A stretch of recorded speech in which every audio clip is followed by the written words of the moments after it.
Hey everyone, it's Miss Amy. Today's video is going to be my tattoo chat with me. You guys have been waiting for this video for quite some time and I want to say thank you for your patience, but it is finally here. So I decided to make sure that I'm wearing an outfit where you can easily see all the tattoos, and I figured we would just get right into it. Some are going to be easier to see than others, but I'm going to try my best, so bear with me. I'm gonna go in chronological order to the best of my memory and my ability. I think that would be the easiest way to go through all of them, and then just give a little bit of story, I guess. I don't want to bore you too much, but I figured a part of this was you wanted to see them and I guess know a little bit about them. So starting with the one on the back of my neck, I don't think that one is seen a ton. I'm gonna try my best so if you can see it right there. And supposedly Google, back when I was 16 years old, told me that this tattoo means karma or cause and effect in Mandarin. Now I can't tell you why at 16 years old I chose to get a tattoo in Mandarin, being that I have no connection or ties to the language. But I was 16. It was my first tattoo. It was I want to say it was a birthday gift. I think it was a birthday gift from my mom. Originally I wanted a giant piece of script like wrapped around my ribs, and the tattoo shop basically said, nope, you're 16, this is your first tattoo, go home, pick something smaller and then come back. And that's what I came up with. So because it's two symbols, it's cause and effect, basically meaning karma. Again, if you speak Mandarin and it's totally incorrect, feel free to let me know, because for the last at least decade, I've definitely wondered if it's even true, what it actually says. And I mean, as much as I don't connect with the language of Mandarin, I do still very much believe in the kind of universe and the way that karma tends to work, that you do good things, good karma will come to you. If you're crappy, then maybe not so good karma.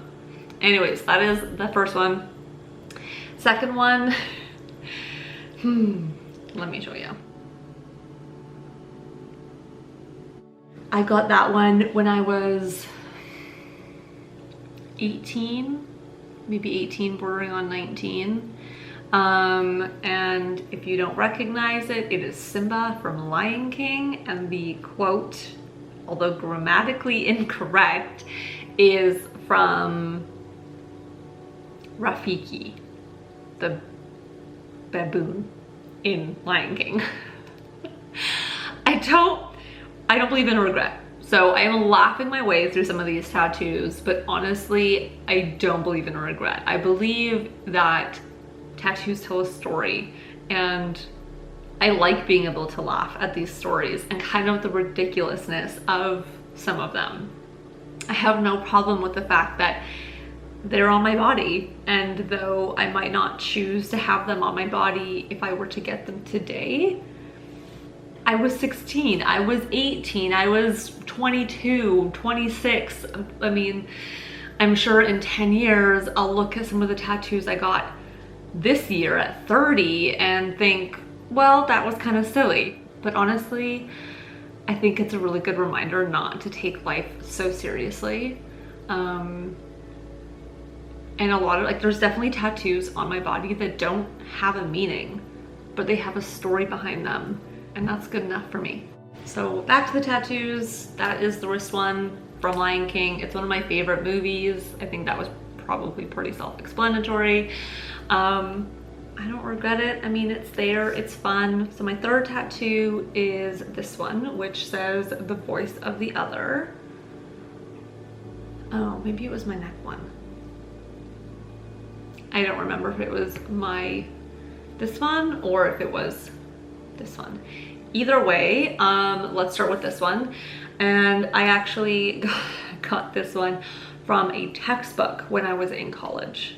I gave college a stint, 2 stints, didn't pan out on either try, but I really liked this saying and kind of all that it encompasses. I'm not gonna go into that really into detail because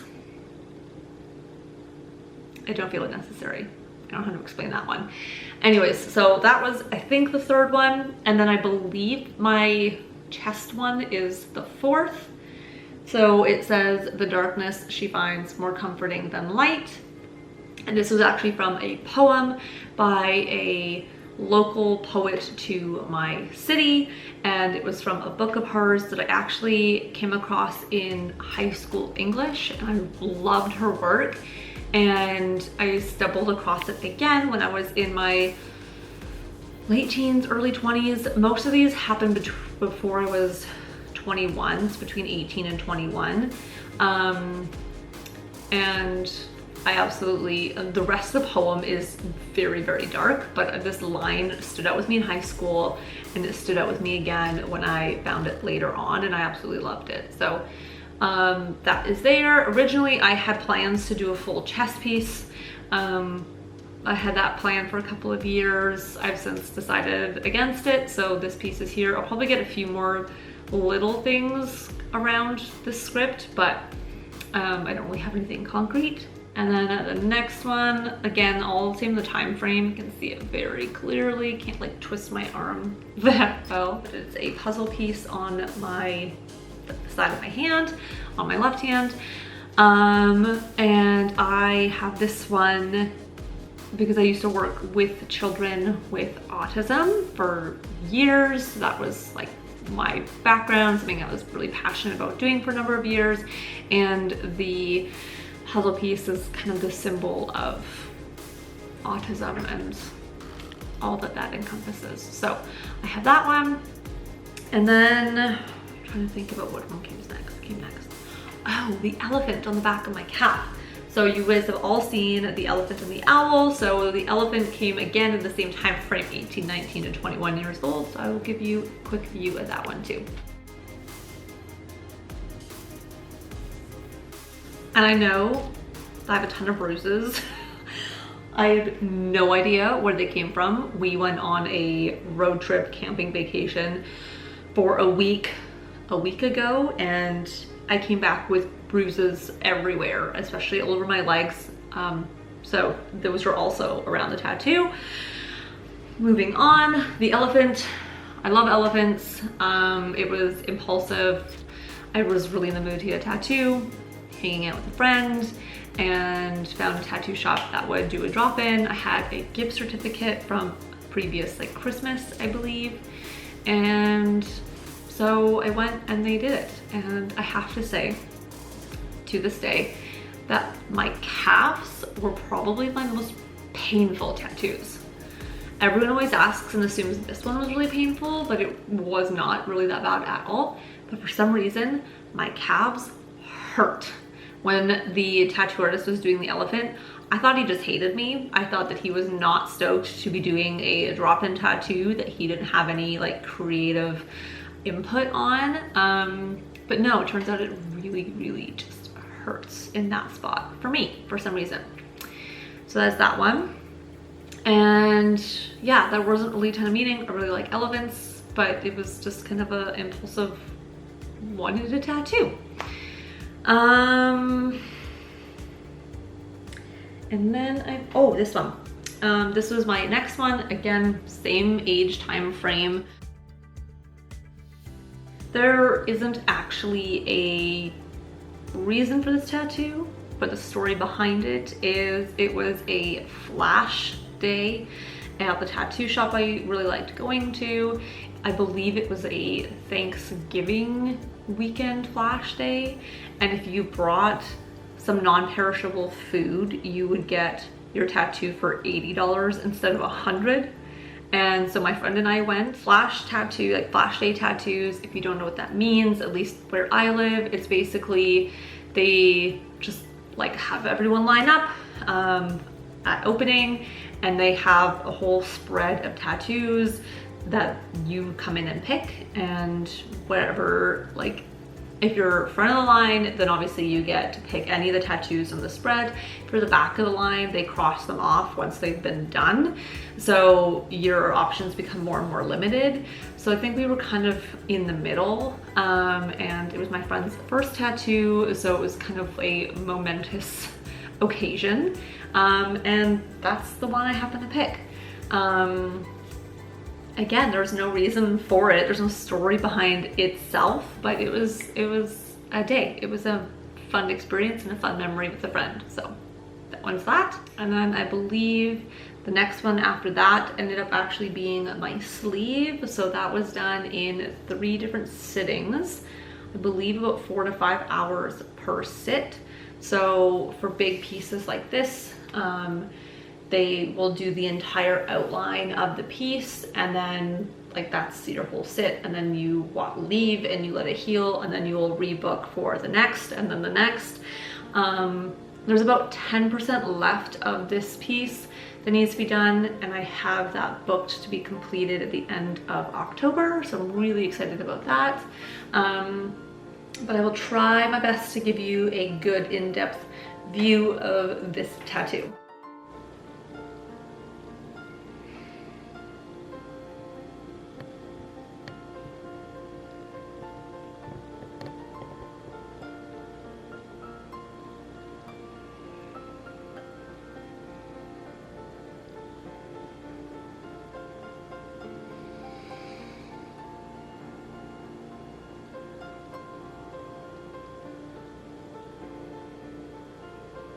Okay, I think that's the best I can do.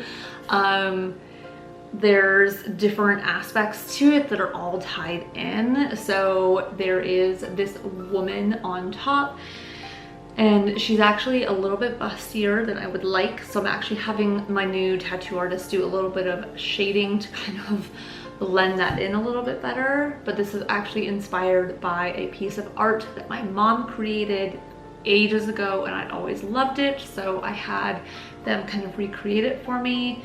And then it goes into an arbutus tree. It's my favorite tree. I absolutely love them.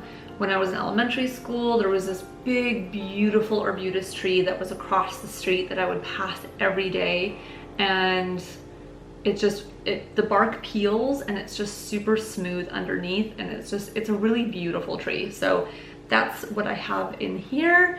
And then I actually have all of my like loved ones initials in the tree. Again, I'm gonna have that a bit edited to look a little bit more etched, like scratched into a tree. And I have a few more to add as well. Honestly, some of the initials on this tree are for people that I don't even have in my life anymore. But again, I don't believe in regret. I believe in a story. I believe in experience and history, and that's what my tattoos are. They're part of my story, they're a part of my history, and I'm not erasing those people from it. They all had an impact on my life and who I am now, and I'm good with that. So there's the tree, and then on the inside there is this key that actually represents my grandpa. Just a memory I have of him with his old Cadillac car, and he had like this whole thing of keys. It's a long story, but that is for him. And the spider, which I'm sure stands out for a lot of people, that when I'm cleaning or doing other work, you can really see the spider here. That is a huge fear of mine. I am afraid of spiders, really don't like them. And the spider was supposed to represent, yeah, just kind of dealing with fear, conquering fear, working through it, processing it, all of those different things. Still in love spiders, but I'm at least able to deal with them if I come upon them now. So that's what that one is. And then there's like, you can't really see it this angle, but there's like little leaves and like feathers and things that kind of wrap around the tree and come up from the grass down at the base. And that's actually pulled from the Lion King movie as well. And so it all kind of ties in. And then, like I said, I have like the last 10% of this sleeve down at the end of October. And so there's some pieces that are a little bit choppy that I want kind of pulled in more. So I'm really excited for that to be done. And I had this one done 2015, 2016, I believe. I didn't wait super long in between the healing so that I could actually have it done and not like half done for 6 years. So there's this one, which I'm sure because it's a bigger piece and it's more seen in my videos that you've probably been the most curious about this one. And yeah, I mean, there's definitely spots that hurt, like your fleshier spots, like your kind of crook of your arm, your elbow, and like any fleshy spots in here were definitely more sensitive. But honestly, I just read a book through most of it, so seemed to work out pretty well. And then the next one is the owl on my other calf.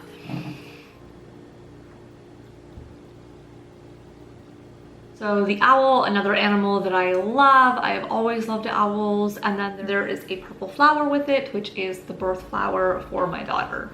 So that was another gift for my birthday from my mom. So I'm getting the second calf tattooed. That is how I can fully attest that calf tattoos for me were by far the worst, because this one was a tattoo artist that did my entire sleeve. He did this piece. I've had him multiple times and that one was still really painful. So for me, whatever reason, calf tattoos, not my friend. And then my next ones were, I have 2 finger tattoos right here. So I have a heart, I'll show you this way. So I have a heart here, and then I have 4 dots here.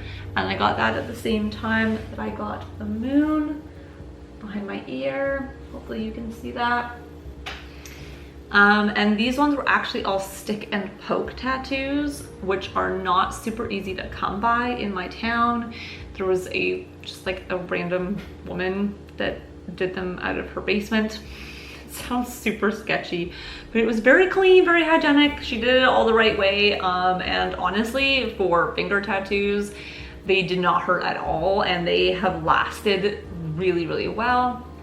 The heart is for I pinky promise to love you forever. And then the 4 dots were actually representative of me and my brothers. I have 3 brothers, so it's the 4 of us. And then the moon on behind my ear is the moon that was out on the night of my daughter's birth. I was pregnant with my son and then COVID hit, so I didn't get any more tattoos for a while. And then recently, I want to say in July, yeah, I think it was like July 20th, another friend and I went and got tattoos together. So I have this piece here on my forearm. So if you have watched my, current videos, then you would notice that there's a new piece on my arm.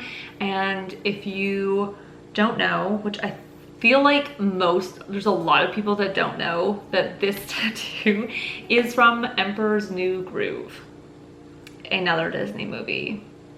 I don't regret it. It is one of my all-time favorite kids movies. It came out in the early 2000s. If you haven't seen it, I recommend it for everyone and anyone. It's funny, I don't know, it's a really good movie. My friend and I had been chatting and joking for a few years about getting like correlating tattoos, and so we finally did it. And with a wonderful tattoo artist who does beautiful work, so I'm really, really happy with her. And then my friend got one from a different part of the movie as well, and it was an awesome day. We had a lot of fun and I really, really enjoyed it. So there is that one. At the same time, because I was already there, I also had her do these 2 pieces on my right hand. So obviously you can see what they look like. So the 2 lines here are for my son and my daughter. So the longer line is for my daughter, who's older. Smaller line is for my son, who's younger. And then these 2 are for my mom and I. Obviously my mom being older, the line is longer. And I really just like the look of like thin line, kind of dainty finger tattoos. So I'm really, really happy with these ones. And I think that's it. I feel like I've rambled and talked for a long time, but this is tattoo story time. This is what you asked for, so I hope I delivered. And I think that's it. So I hope that you enjoyed this chat with me, getting to know my tattoos, their stories, and getting to know me a little bit better as well. Thank you so much for being here. Don't forget to like and subscribe if you aren't already, and I'll see you in the next one.